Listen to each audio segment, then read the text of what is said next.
محترم بھائیوں، دوستوں اور بزرگوں، اللہ تبارک و تعالی اپنے بندوں سے بے پناہ محبت کرتا ہے، اور یہ محبت کی نشانی ہے کہ ہمارے تمام تر گناہ ہونے کے باوجود اللہ ہمیں ڈھیل دیے رہتا ہے۔ کتنی ہم اس کی نافرمانی کرتے ہیں، کتنی بغاوت کرتے ہیں، حکموں کو ہم اس کے نہیں مانتے، نبی کی تعلیم پر ہم چلنے کو تیار نہیں ہیں، اور پھر بھی اللہ تبارک و تعالی ہمارے ساتھ چشم پوشی سے کام کرتا ہے، ہمارے ساتھ نرمی کا معاملہ کرتا ہے۔ ایک طرف تو وہ سختی بھی نہیں کرتا، اور دوسری طرف ہمیں معاف کرنے کے اور ہمارے گناہوں کو درگزر کرنے کے، نیکیوں کو قبول کرنے کے، ہمارے درجات کو بڑھانے کے لیے اللہ سال میں کئی بار ایسے موسم بھی لاتا ہے، ایسے ماحول بھی لاتا ہے اللہ کہ جس ماحول میں بندے کا نیکیاں کرنا آسان ہو جاتا ہے۔ ایک تو یہ ہے کہ 90% سے زیادہ مسلمان نماز نہیں پڑھتا عام حالات میں، لیکن جب وہ خاص موسم اور موقع آتے ہیں تو پھر 90% مسلمان نماز پڑھنے والا بن جاتا ہے۔ جیسے رمضان کا موسم ہے، عید کا موسم ہے، شب برات کا موسم ہے، تو یہ ایسا موقع اور محل ہوتا ہے کہ اس موقع پر اکثر و بیشتر لوگ نماز کی پابندی کرتے ہیں، حالانکہ وہی صبح ہے، وہی شام ہے، وہی دن ہے، وہی رات، اور وہی ہمارے اعمال ہیں، لیکن اللہ تبارک و تعالی بھاؤ بڑھا دیتا ہے۔ جیسے کسی چیز کو اگر مارکیٹ میں اتارا جائے تو بعض دفعہ اس کے گراہک نہیں آتے ہیں۔ کوئی چیز جب مارکیٹ میں اتاری جاتی ہے تو بعض دفعہ اس کے گراہک نہیں آتے ہیں، لوگوں کے اندر اس چیز کو خریدنے کے لیے وہ دلچسپی نہیں ہوتی جو کہ ہونی چاہیے، اور جو کوالٹی کمپنی نے اس چیز میں رکھی ہیں ان چیزوں کو دیکھتے ہوئے لوگوں میں دلچسپی ہونی چاہیے، اس کی طرف دوڑ بھاگ کرنی چاہیے، نہیں ہوتے تو بعض مرتبہ کمپنی آفر نکال دیتی ہے کہ ایک خریدو گے تو اتنے فری، اتنے خریدو گے تو اتنے فری، یا عام بھاؤ یہ ہے لیکن اس موسم میں اور اس موقع پر خریدو گے تو اتنا کم کر دیا جائے گا، 99 کی چیز 9 روپے میں، یا 100 روپے کی چیز 10 روپے میں، یہ بھاؤ گر جاتا ہے چیز کی اہمیت کو دلوں میں اتارنے کے لیے، تو پھر لوگ ٹوٹ کے پڑتے ہیں۔ اس سے پتہ چلا کہ انسان کے دلوں کے اندر ایک لالچ ہوتا ہے، جہاں لالچ ہوتا ہے تو انسان وہاں ٹوٹ کے پڑتا ہے۔ ایسے اللہ تبارک و تعالیٰ نے نیکیوں پر بندوں کو لانے کے لیے موسم بنایا، آفر رکھے ہیں۔ اب جیسے شب برات کا موقع آ رہا ہے، شب برات کا دن آ رہا ہے، اس کے بارے میں حضور صلی اللہ علیہ وسلم نے فضیلتیں بیان کی ہیں، احادیث میں بہت ساری فضیلتیں آئی ہیں۔ ایک مرتبہ اما عائشہ رضی اللہ عنہ بیان فرماتی ہیں کہ حضور صلی اللہ علیہ وسلم اور میں ایک ساتھ آرام فرما رہے تھے، میری آنکھ کھلی تو دیکھا کہ حضور صلی اللہ علیہ وسلم بستر پر تشریف فرما نہیں ہیں، اور میں نے سوچا کہ شاید آپ کسی اور بیوی کے پاس چلے گئے، تو میں نے آقا حضور صلی اللہ علیہ وسلم کو تلاش کرنا شروع کر دیا کہ آقا کہاں ہیں۔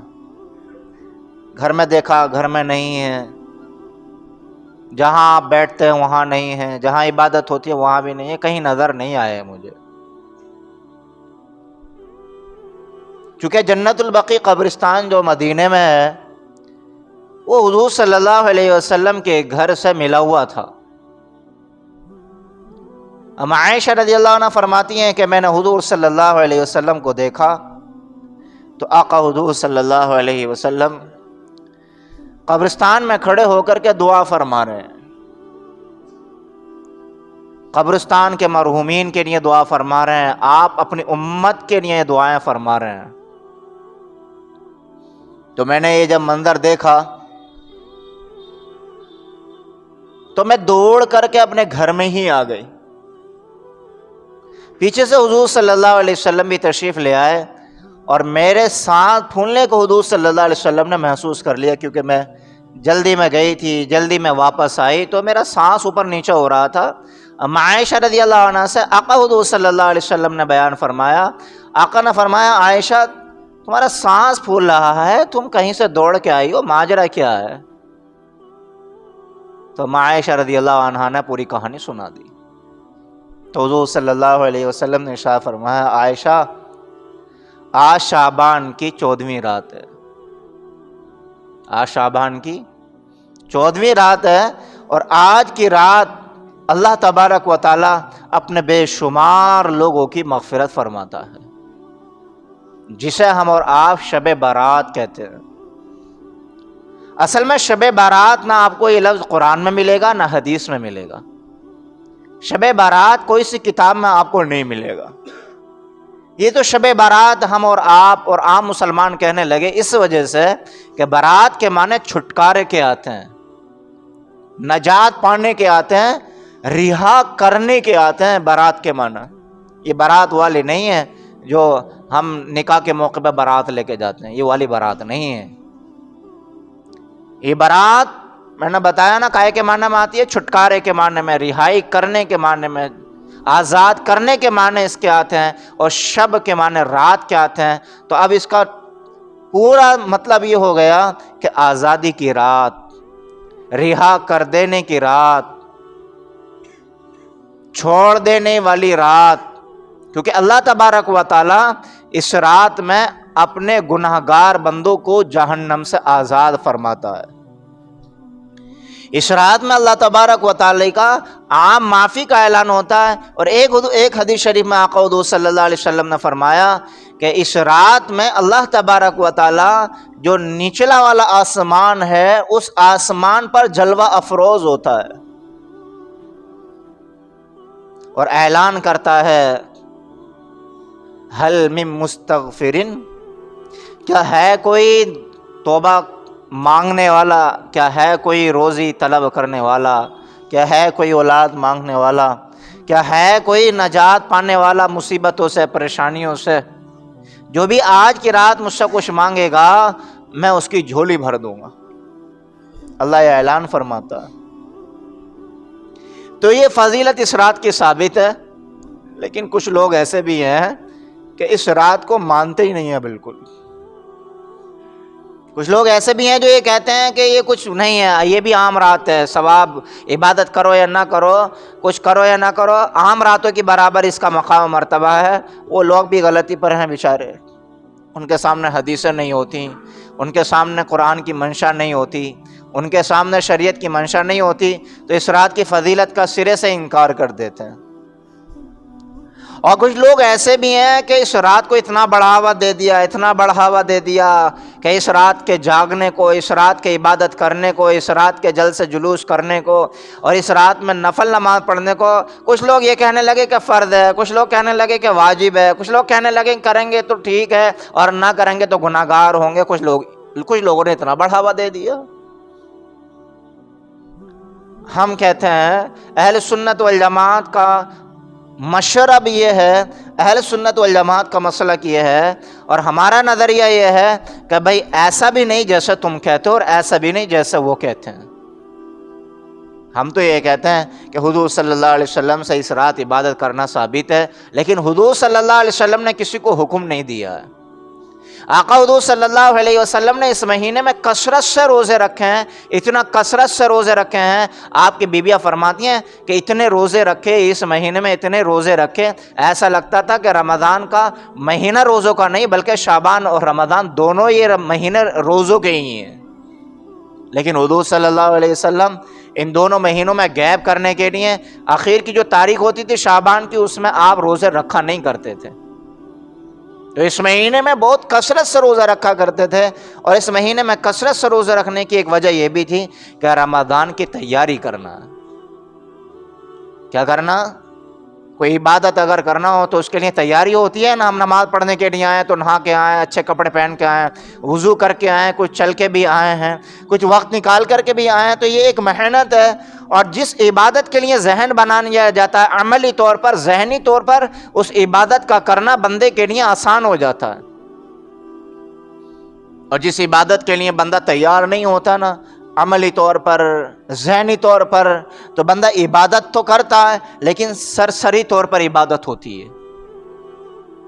بندہ حج کرنے کے لیے جاتا ہے، کتنی تگڑی تیاری ہوتی ہے، خرید و فروخت الگ ہوتی ہے، چلت پھرت بھی کرتا ہے کہ طواف کرنا پڑے گا بھائی، کئی کلومیٹر کا جو ہے ایک طواف بیٹھتا ہے، اور دوڑنا پڑتا ہے، صفا مرویہ کے درمیان بھی سعی کرنا پڑتی ہے، وہاں بھی پیدل جانا، وہاں بھی پیدل جانا. کب تک بندہ سواری کا محتاج بن کے رہے گا؟ تو اس کے لیے فزیکلی طور پر بندے کو تیاری کرنا پڑتی ہے، چلنا پڑتا ہے، دوڑنا پڑتا ہے، اور پھر خرید و فروخت بھی ہوتی ہے. جب ان تمام تر تیاریوں کے بعد بندہ حج کرنے کے لیے جاتا ہے تو اس کے لیے یہ کام کرنا آسان ہو جاتا ہے.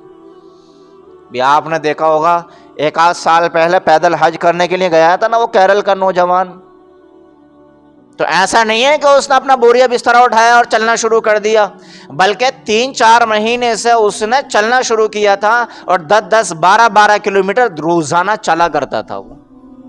اور آخر میں آ کے 20-25 کلومیٹر تک اس نے ٹریننگ کرنا شروع کر دی تھی. جب اتنی بڑی تیاری کی، جب جا کر کے اس کا حج مکمل ہوا، جب جا کر کے وہ پیدل گیا. لیکن کچھ لوگ ایسے بھی تھے گٹکا کھانے والے، منہ میں گٹکا بھرا ہوا ہے اور چلے. کہاں جا رہے ہو؟ حج کرنے کے لیے آ رہے ہیں.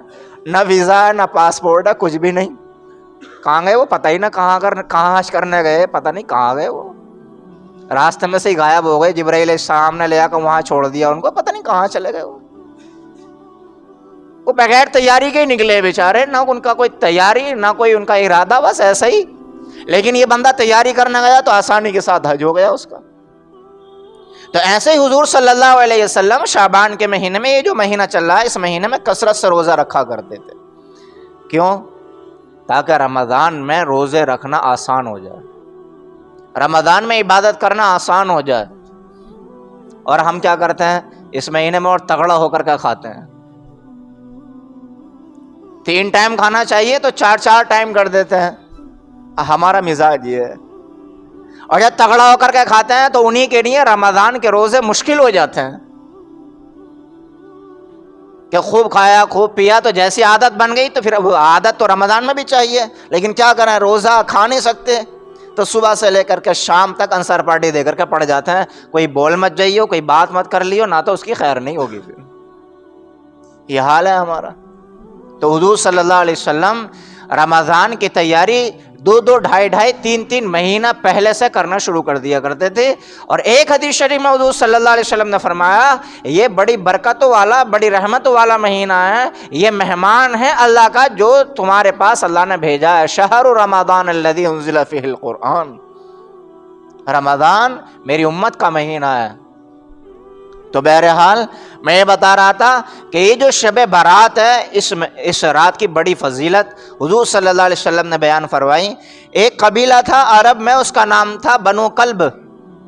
کیا نام تھا اس کا؟ بنو کلب. وہ بکریاں بہت زیادہ پالا کرتا تھا. کوئی قبیلہ ان کے برابر بکریاں نہیں پالتا تھا. بہت زیادہ بکریاں پالا کرتا تھا، بھیڑیں پالا کرتا تھا. اور بال جانوروں میں جو سب سے زیادہ بال ہوتے ہیں یا تو بھیڑ پر ہوتے ہیں یا بکریوں پر ہوتے ہیں. تو حضور صلی اللہ علیہ وسلم سے کہا یا رسول اللہ اس رات میں ہمیں کیا ملے گا؟ تو آقا نے ارشاد فرمایا یہ بنو کلب جو بکریاں پالتے ہیں نا، ان بکریوں کے بالوں سے بھی زیادہ اللہ تبارک و تعالی اپنے بندوں کو جہنم سے آزاد فرماتا ہے. یعنی حضور صلی اللہ علیہ وسلم کا مقصد کثرت بیان کرنا ہے کہ لا تعداد لا محدود، کوئی کوانٹٹی نہیں ہے، کوئی گنتی نہیں ہے اللہ کے یہاں، بغیر کسی گنتی کے اللہ تعالیٰ اس رات میں اپنے گناہگار بندوں کو معاف کر دیتا ہے. لیکن بھائیو خیرات بٹ رہی ہو اللہ کی طرف سے، عام اعلان ہو بھی رہا ہو اور بندہ سوتا رہے اور بندہ اس کو نہ لوٹے اور نہ حاصل کرے، تو یہ بھی بڑی محرومی کی بات ہے نا۔ اب اللہ کی طرف سے اتنے بڑے بڑے اعلان ہو رہے ہیں، تو حضور صلی اللہ علیہ وسلم نے بھی بیان فرمایا کہ کچھ بیچارے بد نصیب ایسے ہیں کہ ان کی اس رات میں مغفرت ہوتی نہیں ہے۔ شب برات جیسی رات ہو، اور یہ صرف شب برات کا مسئلہ نہیں ہے، رمضان کا مہینہ گزر جاتا ہے، شب قدر آتی ہے، لیلۃ الجائزہ بھی آتی ہے، عید الفطر بھی آتی ہے، اور عید الاضحیٰ بھی آتی ہے، اس کے علاوہ بندہ حج کرنے کے لیے بھی جاتا ہے۔ لیکن آقا حضور صلی اللہ علیہ وسلم نے فرمایا کچھ بد نصیب اور کم ظرف لوگ ایسے بھی ہوتے ہیں کہ اللہ ان لوگوں کی مغفرت ان مبارک راتوں میں، ان مبارک لمحوں میں نہیں فرماتا ہے۔ اب کتنی بڑی ٹوٹے کی بات ہے جی کہ بندہ پوری رات عبادت کرے، بندہ پوری رات دعائیں مانگے، رو رو کے اپنا گریبان اپنی داڑھی تر کر لے، اللہ کی طرف سے ہر بار اعلان نہیں ہے کہ نہ معاف نہیں ہوگا تو، معاف نہیں ہوگا تو کتنی بڑی بدنصیبی کی بات ہوگی۔ ایک بندہ بیمار ہے، ڈاکٹر کے پاس دوائی لینے کے لیے جائے اور ڈاکٹر اعلیٰ سے اعلیٰ دوائیں استعمال کرا رہا ہے، بڑھیا سے بڑھیا کورس کرا رہا ہے، انجیکشن بھی لگا رہا ہے، بوتلیں بھی چل رہی ہیں، پانی بھی چل رہا ہے اور اینٹی بائیوٹک بھی چل رہی ہے، سب کچھ چل رہا ہے، لیکن بیماری سے شفا ہی نہیں مل رہی، تو بڑی سوچنے والی بات ہے، غور فکر کرنے والی بات ہے، کیا آخر مسئلہ کیا ہے؟ ایسے ہمارا آپ کا ایک اللہ تبارک و تعالیٰ نے ایک مزاج دیا ہے کہ ٹھیک ہے نماز پڑھو قبول ہوگا، ٹھیک ہے حج کرو قبول ہوگا، سارے اعمال کرو قبول ہوگا، لیکن کچھ بیماریاں ایسی ہیں، لیکن ان بیماریوں کو لے کر اگر عبادت کرو گے تو نبی صلی اللہ علیہ وسلم کا فرمان ہے اللہ کے یہاں کوئی قبول نہیں ہوگا۔ بڑے خسارے کی بات ہے، تفصیل کا وقت نہیں، میں صرف شارٹ بتا رہا ہوں، تھوڑی سی اور بات آگے بھی کرنی ہے مجھے۔ ان میں سے ایک ہے شرک کرنے والا، جن کی اللہ مغفرت نہیں فرماتا۔ اب ہم شرک صرف اسے ہی سمجھتے ہیں کہ مورتی کے آگے پیشانی جھکا لی، یا مندر میں جا کر ہم نے کسی کو اپنا دیوتا مان لیا، اپنا خدا مان لیا، شرک اسے کہتے ہیں۔ آپ کو حیرت ہوگی بے شمار مسلمان شرک کی لعنت میں مبتلا ہیں۔ آپ کو یقین نہ ہو تو جا کے دیکھ لو مزاروں پہ، آپ کو یقین نہ ہو تو جا کے دیکھ لو قبروں پر۔ بھئی قبروں پر سجدے کیوں کر رہے ہو آپ؟ اللہ کے کسی ولی نے کہا کہ مجھے سجدہ کرنا؟ جبکہ حضور صلی اللہ علیہ وسلم نے ارشاد فرما دیا اللہ کے علاوہ کسی اور کو اگر سجدہ کرنا جائز ہوتا تو میں عورت کو حکم دیتا کہ اپنے شوہر کو سجدہ کر لے۔ جب یہاں تک گنجائش نہیں ہے تو کسی ولی کی قبر پر پیشانی جھکانے کی گنجائش کیسے ہو سکتی ہے؟ آقا حضور صلی اللہ علیہ وسلم کی خدمت میں ایک جانور آیا اور اس نے اپنی پیشانی کو جھکا دیا، ایسے جیسے کہ عام طور پر سجدے والی کیفیت بن گئی اس کی۔ تو صحابہ نے کہا یا رسول اللہ اس کی تو ہم زیادہ حقدار ہیں کہ آپ کو سجدہ کریں۔ آقا حضور صلی اللہ علیہ وسلم نے پھر یہ والی حدیث سنائی تھی، یہ والی بات جو بھی میں نے بتائی کہ اللہ کے علاوہ کسی کو سجدہ کرنا جائز نہیں، چاہے نبی ہو، رسول ہو، ولی ہو یا عالم ہو یا کوئی بھی ہو۔ اگر اللہ کے علاوہ کسی اور کو سجدہ کرنا جائز ہوتا تو میں محمد رسول اللہ خاتون عورتوں کو حکم دیتا کہ اپنے شوہروں کو سجدہ کریں۔ یہ بات آقا نے اس وقت ارشاد فرمائی تھی۔ اور قبروں والوں سے مانگ رہے ہیں ہمیں بیٹا دے دو، ہمیں بیٹی دے دو، ہمیں اولاد دے دو، قبر والوں سے مانگ رہے ہیں۔ آپ کو حیرت ہوگی کہ نبی صلی اللہ علیہ وسلم نے 11 نکاح کیے ہیں اور 11 بیویاں آپ کے نکاح میں ہیں، اور 11 بیویوں میں سے صرف ایک بیوی کے اولاد ہے، باقی کسی بیوی کے کوئی اولاد نہیں ہوئی ہے۔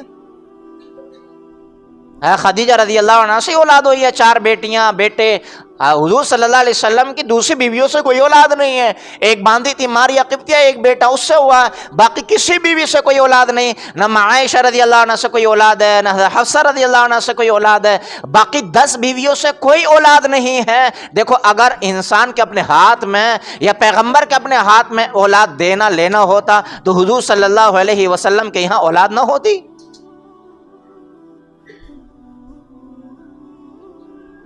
ہاں ہم مانتے ہیں کہ ہمارے دلوں میں اللہ کے ولیوں کی محبت ہے اور ہونی چاہیے، یہ بھی ایمانی علامت ہے، یہ بھی ایمانی پہچان ہے کہ وہ اللہ کے دوست ہیں، تو اللہ کے دوست سے ایمان والوں کو محبت ہونا یہ بھی ایمان کی پہچان ہے۔ یہ بھی محبت اپنی جگہ ہے، عقیدت اپنی جگہ ہے اور دل کا لگنا الگ اپنی جگہ ہے، لیکن اس کا مطلب یہ نہیں کہ ہم انہیں خدا مان بیٹھیں۔ یہ تو اللہ تبارک و تعالیٰ سے اعلان جنگ ہے. اللہ تبارک و تعالیٰ صاف قرآن میں اعلان کر رہا ہے وَمَن يُشْرِكْ بِاللَّهِ فَقَدْ حَرَّمَ اللَّهُ عَلَيْهِ الْجَنَّةَ وَمَأْوَاهُ النَّارُ وَمَا لِلظَّالِمِينَ مِنْ أَنصَارٍ. ایک جگہ ارشاد فرماتا ہے إِنَّ اللَّهَ لَا يَغْفِرُ أَن يُشْرَكَ بِهِ وَيَغْفِرُ مَا دُونَ ذَلِكَ لِمَن يَشَاءُ. ایک جگہ ارشاد فرماتا ہے إِنَّ الشِّرْكَ لَظُلْمٌ عَظِيمٌ. اللہ فرماتا ہے کہ جو میرے ساتھ شرک کرے گا، میرے علاوہ کسی اور سے بیٹا بیٹیاں مانگے گا، اولاد مانگے گا، کاروبار مانگے گا، تو یہ شرک ہے. اور اللہ فرماتا ہے قرآن میں نے مشرکوں کے لیے جنت کو حرام کر دیا ہے. وَمَأْوَاهُ النَّارُ، ان کا کوئی ٹھکانہ نہیں ہے.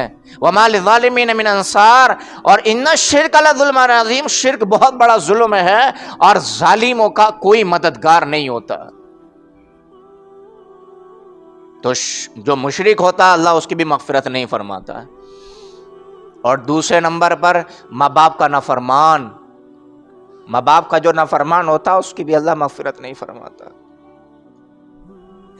شرک کرنے والے اتنے نہیں پائے جاتے، لیکن شاید ہی کوئی گھر ایسا خالی ہو جس گھر میں ماں باپ کے نافرمان نہ ہو. شاید ہی ایسے کوئی ماں باپ ہوں کہ جن کا دل ان کی ماں اور ان کی اولاد نہ دکھا رہی ہو. تو ماں باپ کی نافرمانی اللہ کے یہاں قابل قبول نہیں ہوگی، اس کا کوئی عمل قبول نہیں ہوگا.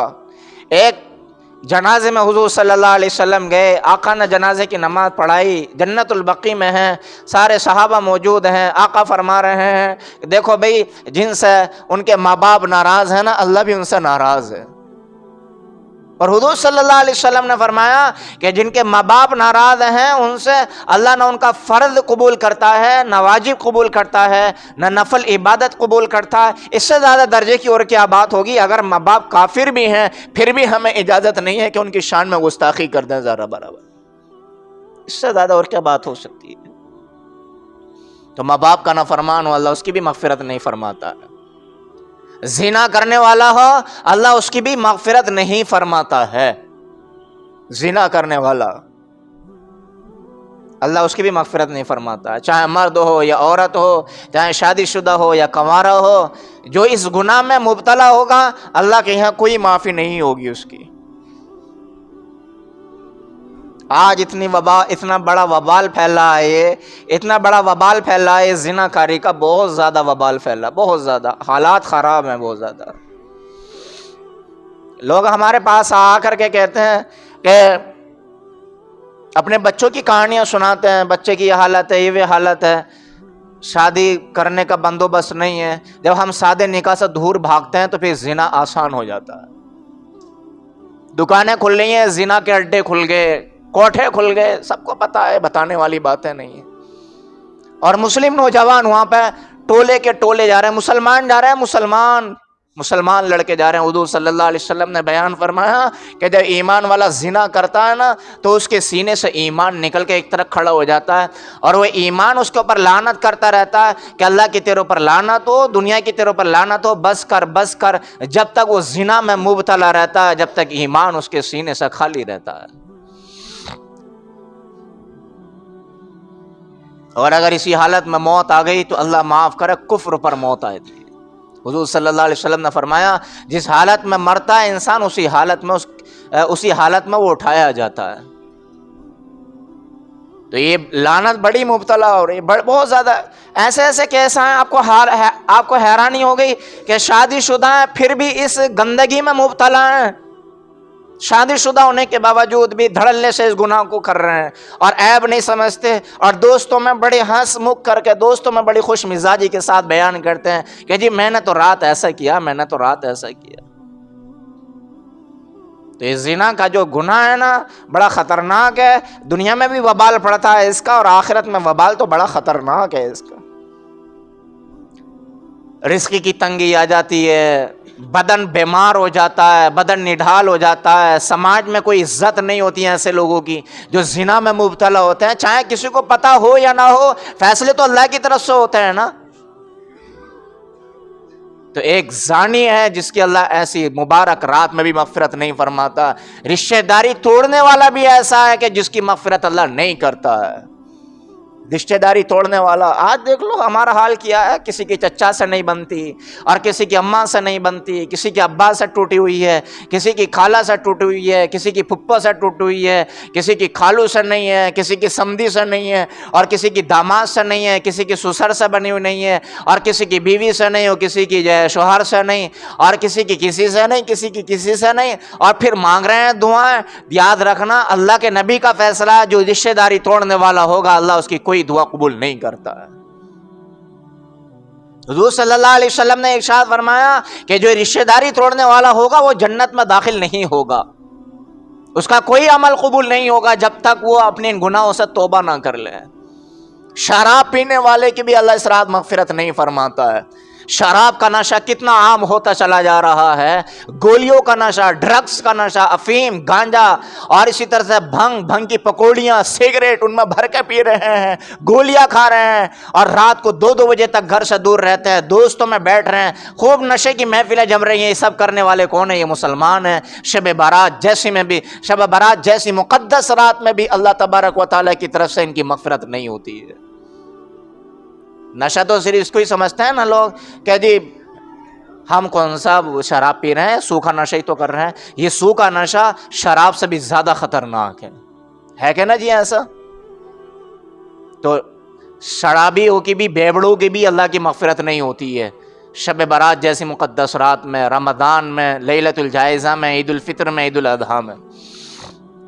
اور ایک بندہ اور ہے جس کی اللہ مغفرت نہیں فرماتا ہے اس رات میں, وہ ہے ٹخنوں سے نیچے پاجامہ پہننے والا.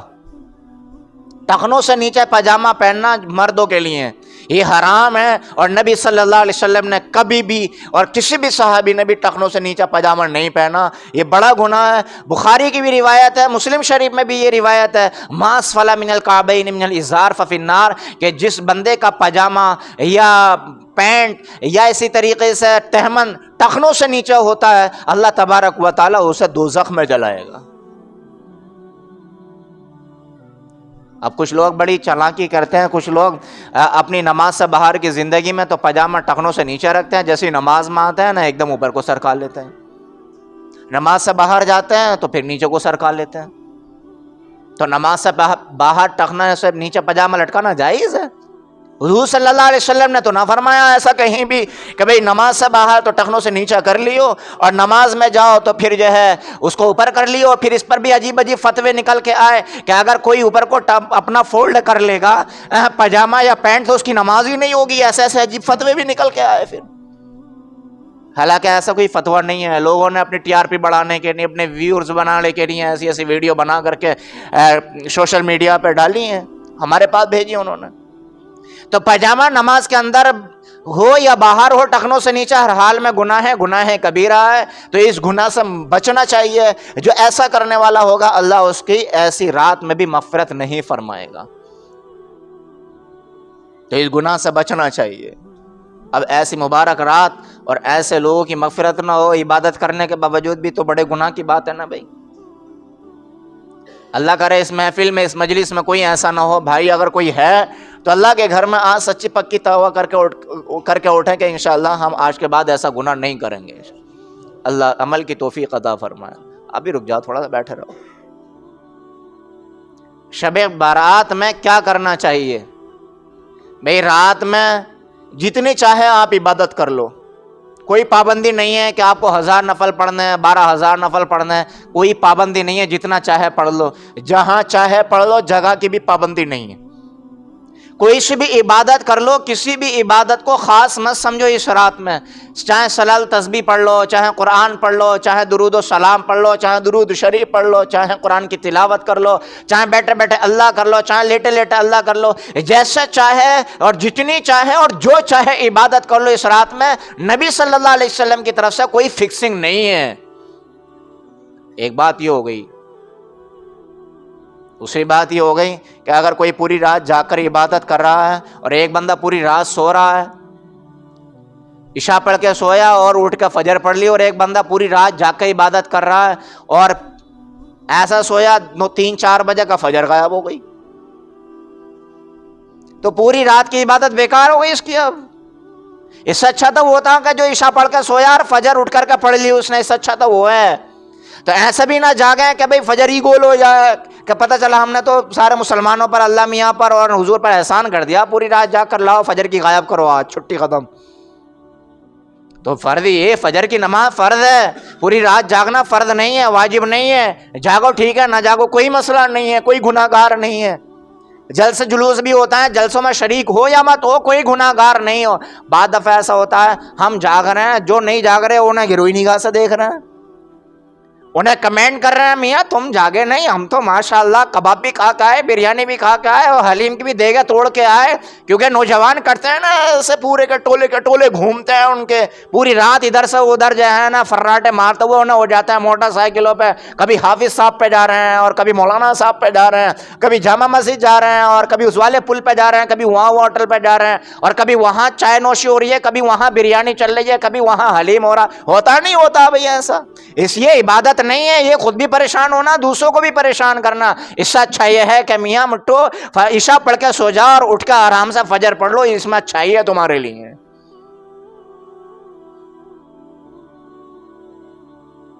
اور کچھ لوگ اس رات میں حلوے بناتے ہیں. حلوہ اگر حلوے کو بیان نہ کرا تو میری تقریر ادھوری رہ جائے گی آج.